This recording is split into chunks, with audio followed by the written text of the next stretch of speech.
Despite the biting cold, Sam's palms were slick with sweat.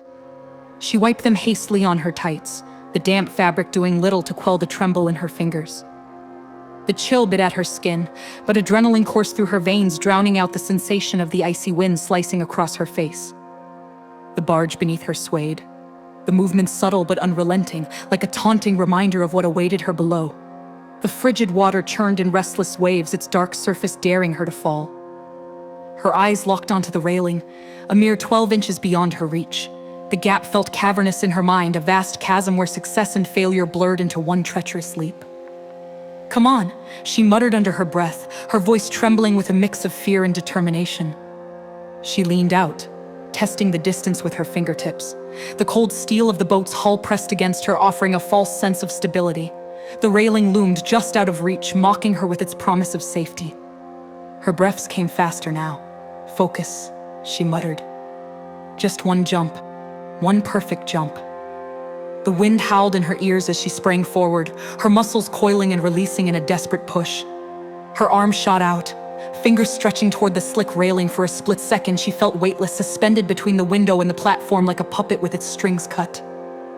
Her hand hit the rail, fingers slipping on the icy metal. A sharp gasp escaped her lips as she scrambled for grip. The boat shifted beneath her, jolting her body violently. Her other hand clawed forward, grasping wildly. Then she had it. Both hands clung to the railing, her knuckles whitening as she hung suspended above the water. Her legs swung uselessly for a moment, searching for purchase on the side of the boat. The cold stung her fingertips, but she didn't dare let go. "Use your legs," she whispered to herself, channeling the memory of that one rock-climbing class years ago.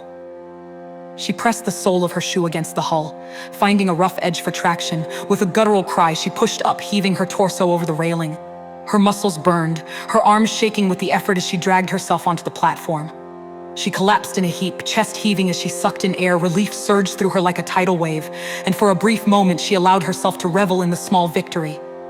But the danger wasn't over. The sound of footsteps echoed faintly in the distance, and her pulse quickened. It wasn't just the freezing water she needed to fear. Someone was coming. With one last look at the dark waters below, she pushed herself to her feet. Her fingers, still raw from the icy railing, curled into fists. She wasn't safe yet, but she had made it this far, and she wasn't going back.